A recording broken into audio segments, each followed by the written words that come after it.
तो अब हमारा जो स्टेप्स ऑफ एथिकल हैकिंग था ये हमारा कंप्लीट हो गया।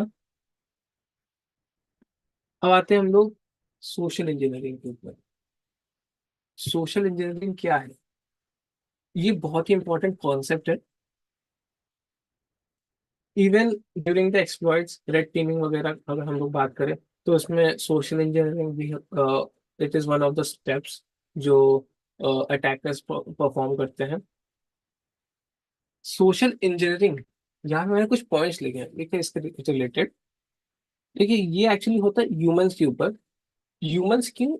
क्यों ह्यूमंस? क्योंकि देखिए ह्यूमंस जो है वो they are the weakest link in the cyber security. Cyber space में सबसे वीकेस्ट लिंक क्या है? वो है ह्यूमन बीइंग। आप जितने भी डिवाइसेस हैं, एक बार के लिए आप उनको सिक्योर कर सकते हो। ठीक है, सबको आप सिक्योर कर दो डिवाइसेस को। ठीक, 100% कभी भी नहीं होगा, क्योंकि अगले दिन आपने आज अगर 100% सिक्योर किया है तो अगले दिन कोई नया एक्सप्लॉइट आ सकता है। ठीक, तो फिर से वो वल्नरेबल हो गए वो सारे एसेट्स। तो चलिए ठीक है, अगर मैं बात करता हूँ, आपने 100% अगर आपने सिक्योर कर लिया अपने इंफ्रास्ट्रक्चर को ऑन पर्टिकुलर डेट पर, अगर वहां पे बैठा जो एम्प्लॉय है वही एक्सप्लॉइट हो जाए, तो इसीलिए अगर ह्यूमन मतलब वहां पे जो एम्प्लॉय है अगर उसने आपको कोई यूजर ने वो पासवर्ड ही सेंड कर दिया अपने, तो फिर तो खराब ही हो गया ना पूरा। वो तो गेम खराब ही हो गया पूरा। आपको जो चीज नहीं मिल पा रही थी पहले, आप एंटर नहीं कर पा रहे थे एज एन हैकर, किसी इंफ्रास्ट्रक्चर के अंदर एंटर नहीं कर पा रहे थे, नाउ यूजिंग हिज क्रेडेंशियल और her credentials you can try to take in get into the infrastructure now. तो ह्यूमंस जो है they are the weakest link in the cyber space. क्यों? क्योंकि देखिए सोशल इंजीनियरिंग क्या है? सोशल इंजीनियरिंग जो है वो है art of exploiting human error. मान लेते हैं कि मेरे को एक पेन ड्राइव मिली कहीं भी पड़ी हुई, ठीक, गिर गई होगी किसी की पेन ड्राइव। और मैंने सोचा ठीक है पेन ड्राइव में क्या पड़ा है, देखते हैं, किसी क्या पता कोई कॉन्टेक्ट इन्फॉर्मेशन निकल आए पेन ड्राइव के अंदर किसी ने रखी हो सेव करके। मैंने जैसे ही प्लग इन किया अपने लैपटॉप के अंदर, तो वो जो था उसके अंदर ऑटो रन स्क्रिप्ट पड़ी हुई थी और वो पेन ड्राइव ने मेरे ऑपरेटिंग सिस्टम के अंदर एक मैलवेयर डाल दिया। वो मैलवेयर ने क्या किया, सारी की सारी चीजों को एनक्रिप्ट कर दिया अच्छे से और पूरा लॉक कर दिया सिस्टम। इस मैलवेयर को हम लोग कहते हैं रैंसमवेयर। तो उसने मेरे सिस्टम में रैंसमवेयर डाल दिया उस पेन ड्राइव में।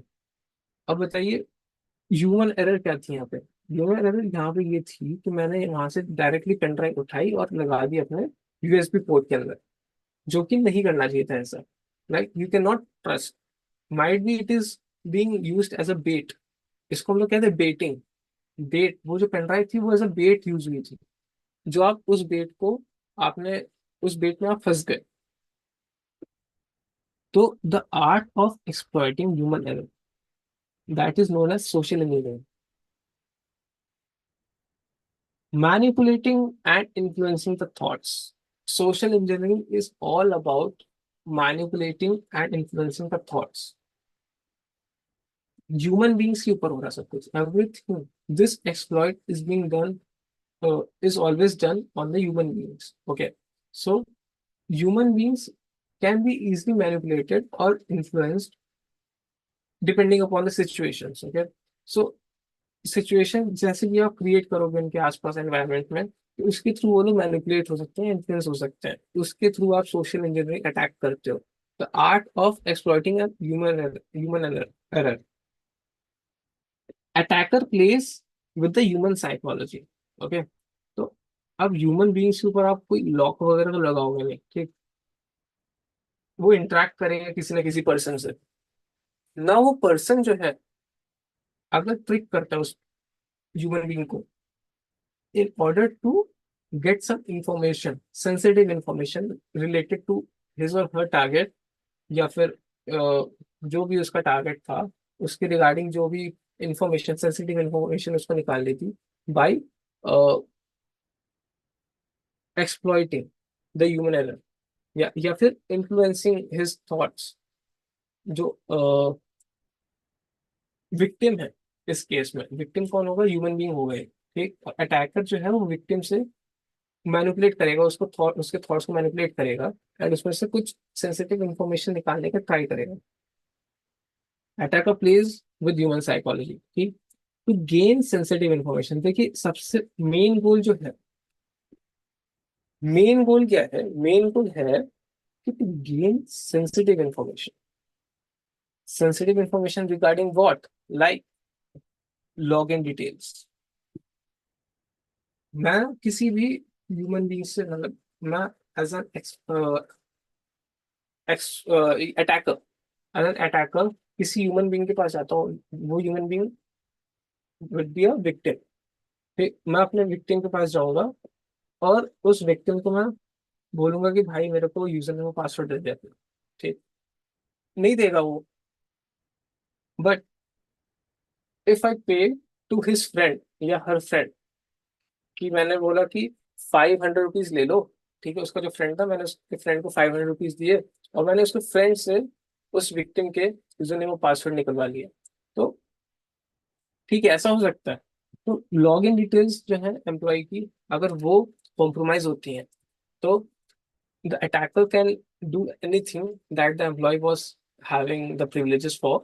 तो इस तरीके से लॉग इन डिटेल्स कॉम्प्रोमाइज हो सकती है किसी भी एम्प्लॉय की in an organisation. Then PII, ये यही क्या होता है, पर्सनली आइडेंटिफाइबल इंफॉर्मेशन। PII क्या होता है इसके अंदर, इसके अंदर एड्रेस होता है। जैसे ठीक, अगर आपका एड्रेस कहीं लीक हो जाए, ठीक, आप देखते हो ना, जैसे यूट्यूबर्स वगैरह का एड्रेस लीक हो जाता है, तो एड्रेस लीक होना या आधार कार्ड नंबर जो है वो भी आपका एक PII है। फैमिली डिटेल्स की, आपकी फैमिली में कौन कौन है, कितने लोग हैं, किस एज के हैं, किन को क्या क्या कहते हैं मेडिकल इश्यूज हैं, तो वो सारी चीजें जो है वो आपके PII के अंदर आ जाती हैं। Then financial information. Financial information जैसे कि कार्ड की डिटेल्स होगी, बैंक की डिटेल्स होगी। आप किसी भी थर्ड पार्टी एप्लीकेशन पे जाते हो जैसे, ठीक, जिसके अंदर SBI का या फिर किसी एक्सिस बैंक वगैरह का कोई भी API यूज करके वो लोग कार्ड डिटेल्स डलवाते हैं, मास्टर कार्ड वीजा का API यूज करते हैं वो लोग, कार्ड डिटेल्स डलवाते हैं और उसके बाद आपको ऑथेंटिकेट करके आप ट्रांजेक्शन सक्सेसफुल कराते हैं। बट वी डोंट नो कि वो लेजिटिमेट वेबसाइट थी कि नहीं, क्योंकि अगर आपने कार्ड डिटेल्स डाल दिया, कार्ड डिटेल्स डालने के बाद क्या वो बैकएंड में सेव कर रहे हैं, जैसे क्रेडिट कार्ड का डेटा सेव होता है, ठीक है, along with the address and all, phone number, address और वो सब चीजें। तो अगर वो लोग CVV वगैरह, अगर कोई क्लोन वेबसाइट है किसी की, ठीक है, अगर SBI की कोई क्लोन वेबसाइट बना दे, ठीक, और उसमें आपके जो कार्ड की डिटेल्स हैं जो आपने अभी अभी जस्ट फिल करी है किसी प्रोडक्ट को खरीदने के लिए, तो वो अगर वो जो डमी, जो क्लोन वेबसाइट थी, वो वो जो डेटा था वो अपने पास सेव करके रख देगी और बाद में वही सेम डेटा जो है वो यूज करेगी अनदर अमाउंट ऑफ मनी का ट्रांजेक्शन करने के लिए। ठीक है, फिर आते हैं corporate credentials, employee ID credentials वगैरह, ये सब हमने डिस्कस किया पहले भी।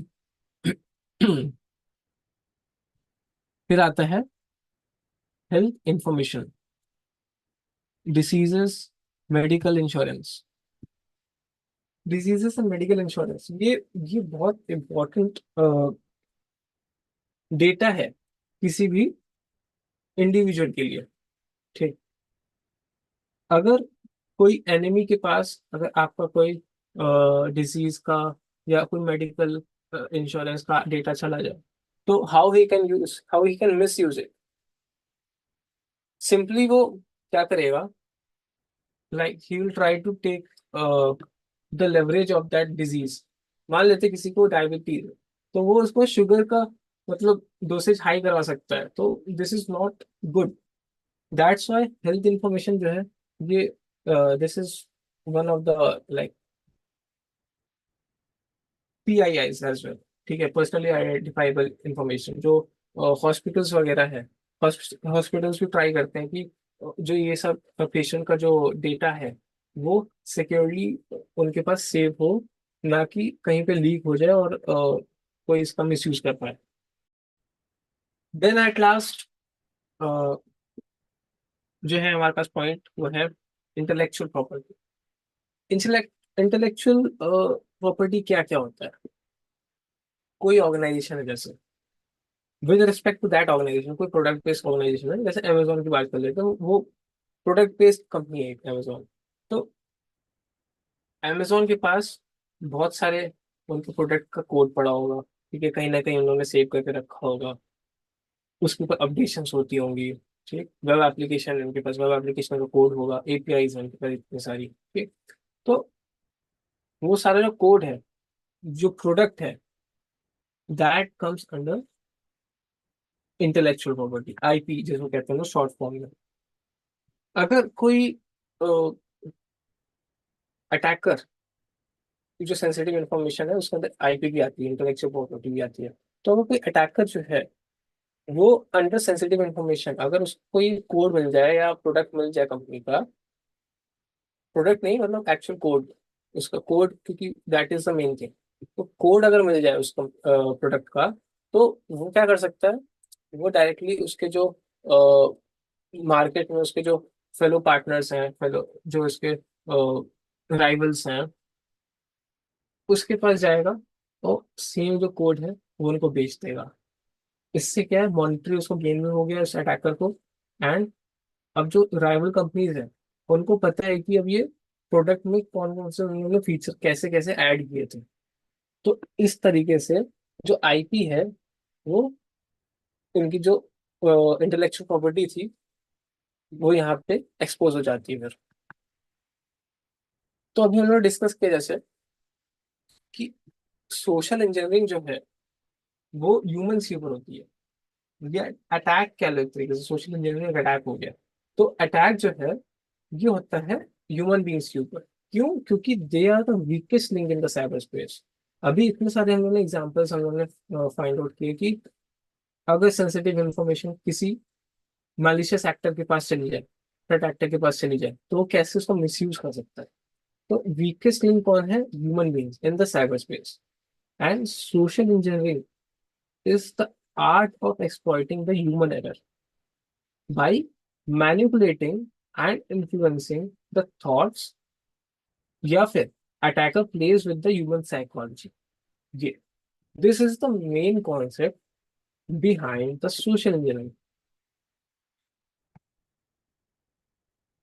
Okay, coming to the next slide.